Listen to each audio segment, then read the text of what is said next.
إن الله وملائكته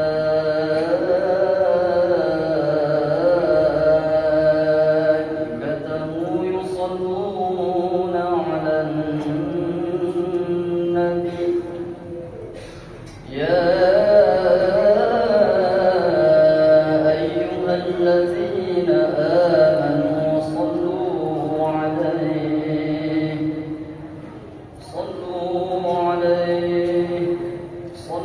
عليه وسلموا تسليما. Assalamualaikum warahmatullahi wabarakatuh.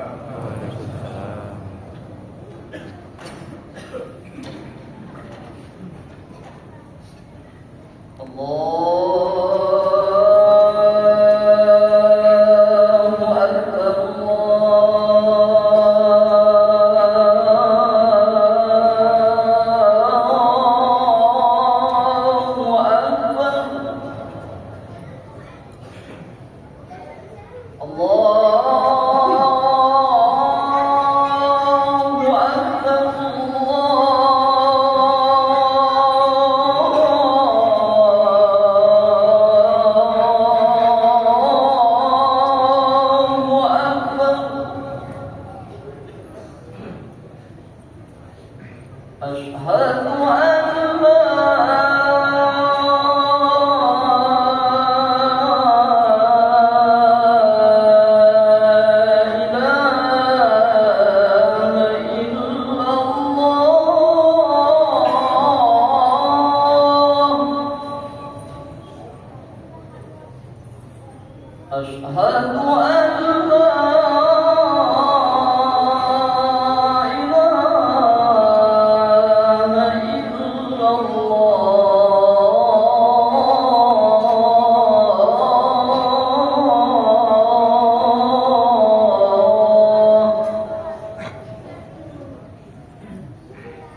أشهد أن محمدًا رسول الله.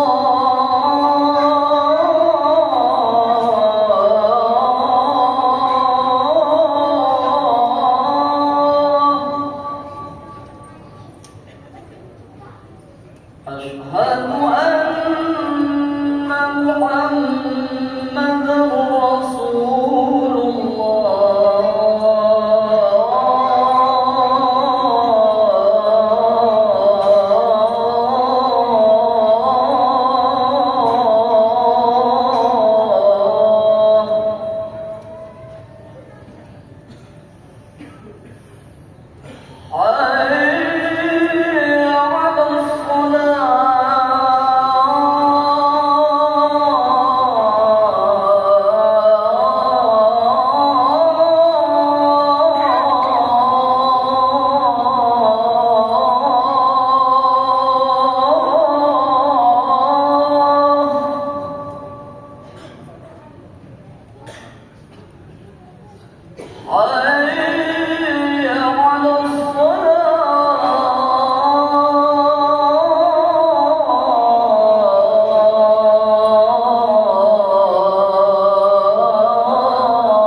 حي على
الحمد لله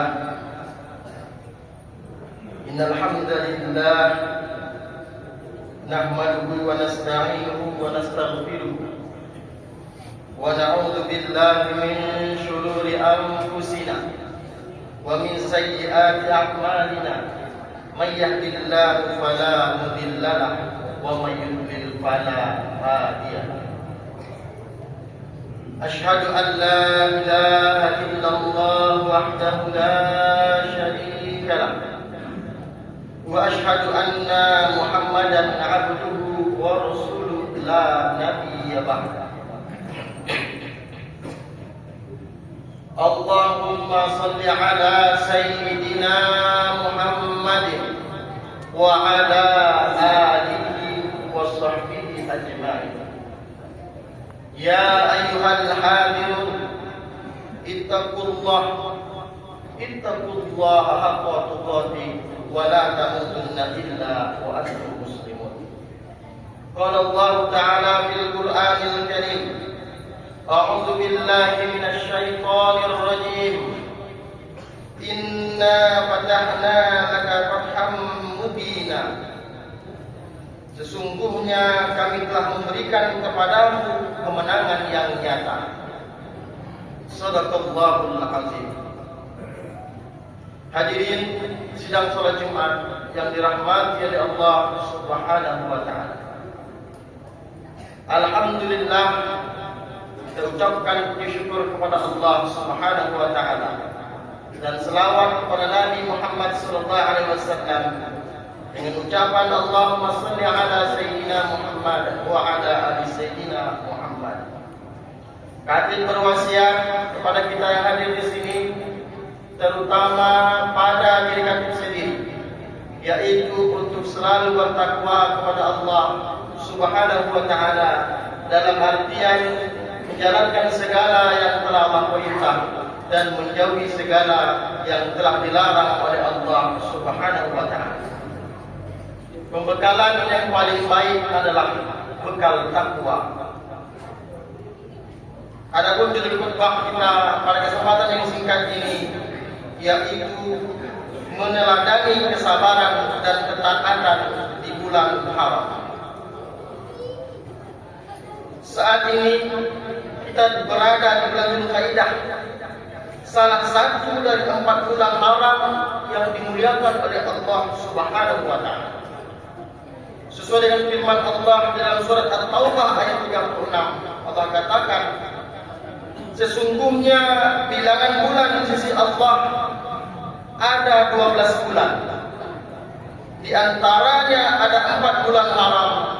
Maka janganlah kalian menzalimi diri kalian pada bulan-bulan ini.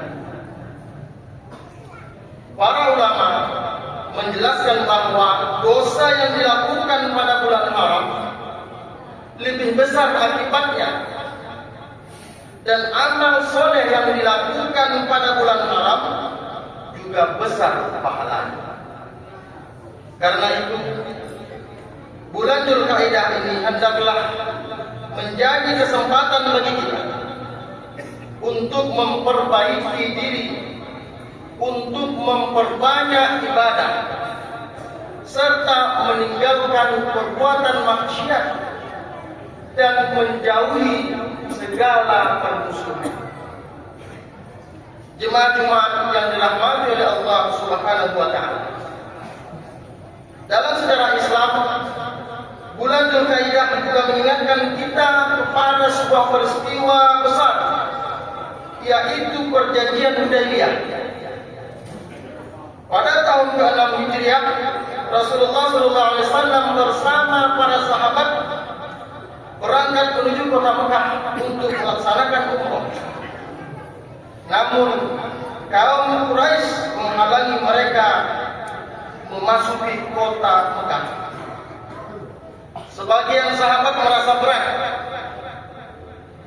menerima isi perjanjian yang tampak merugikan kaum muslimin.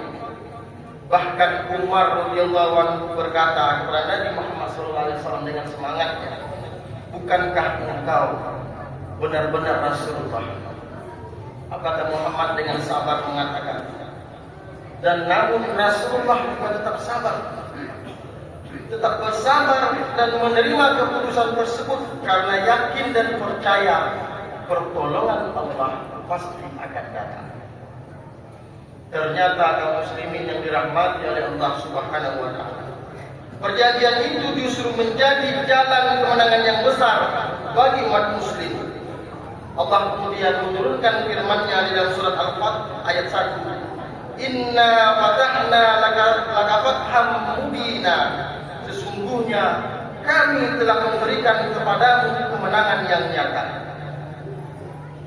Dari kisah ini kita belajar tidak semua yang tampak berat itu buruk.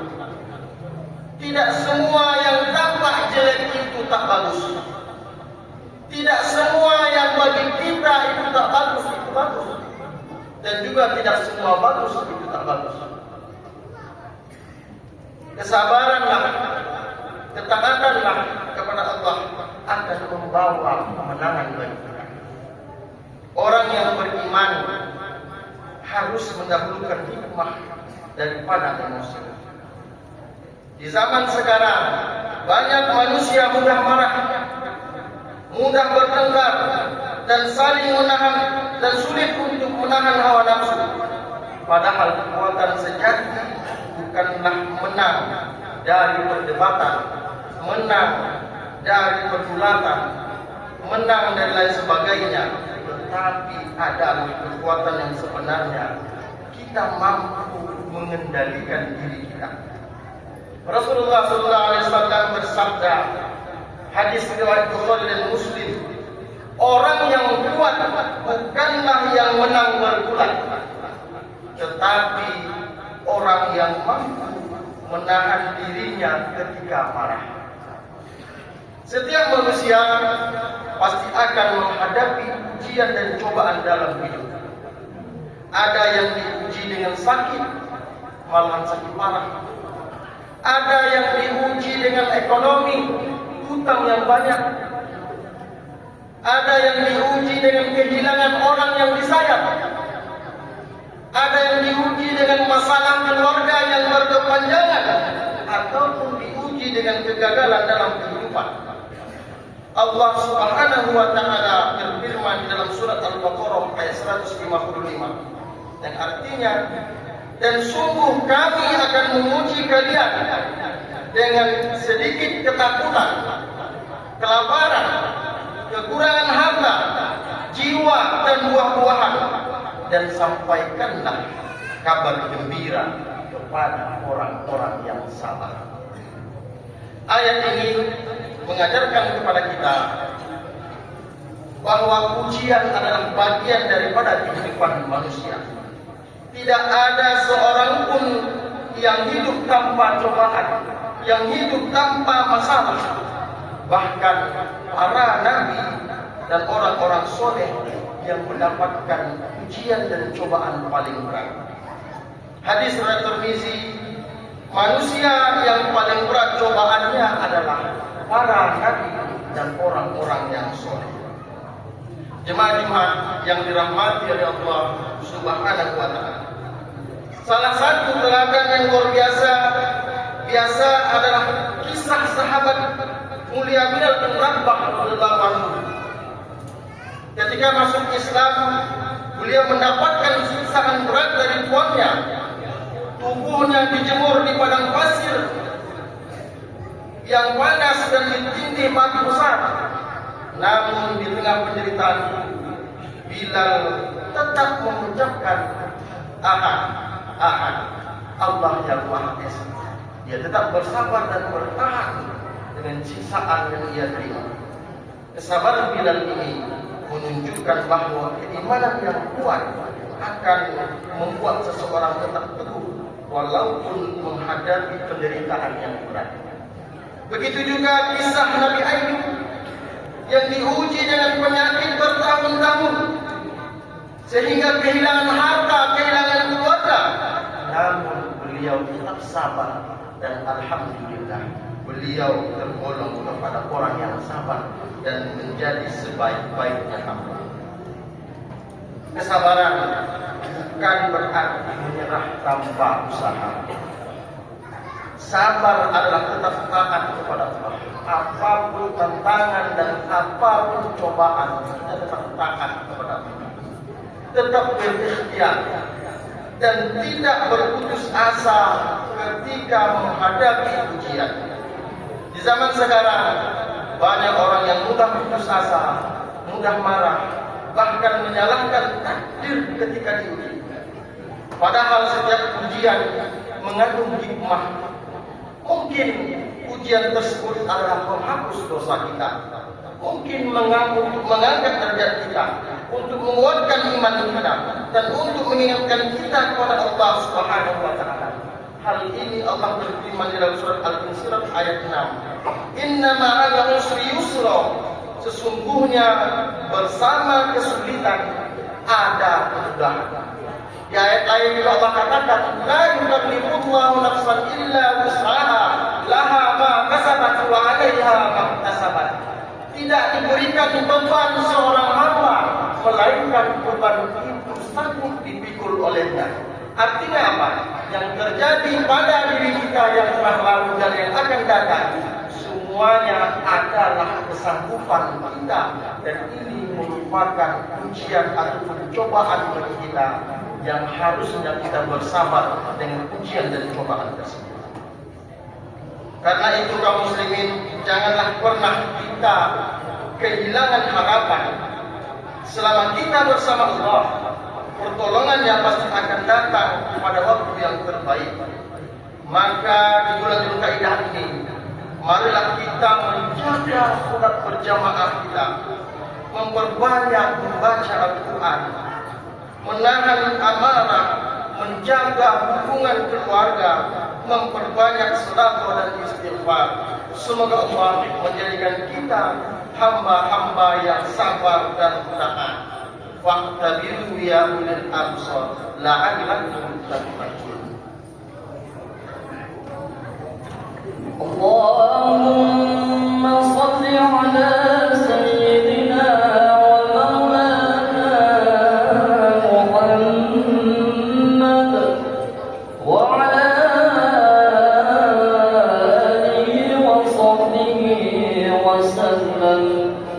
ورضي الله تبارك وتعالى عن كل الصحابة رسول الله أجمعين.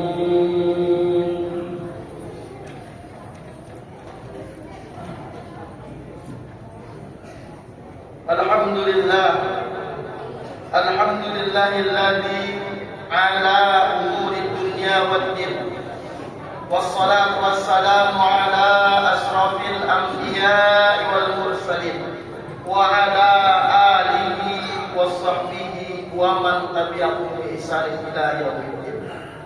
أشهد أن لا إله إلا الله وحده لا شريك له، وأشهد أن محمدا عبده ورسوله لا نبي بعده. اللهم صل على سيدنا محمد وعلى آل سيدنا محمد. يا أيها الحافظون اتقوا الله حق تقاته ولا تموتن إلا وأنتم مسلمون. قال الله تعالى في القرآن الكريم: أعوذ بالله من الشيطان الرجيم. إن الله وملائكته يصلون على النبي يا أيها الذين آمنوا صلوا عليه وسلموا تسليما.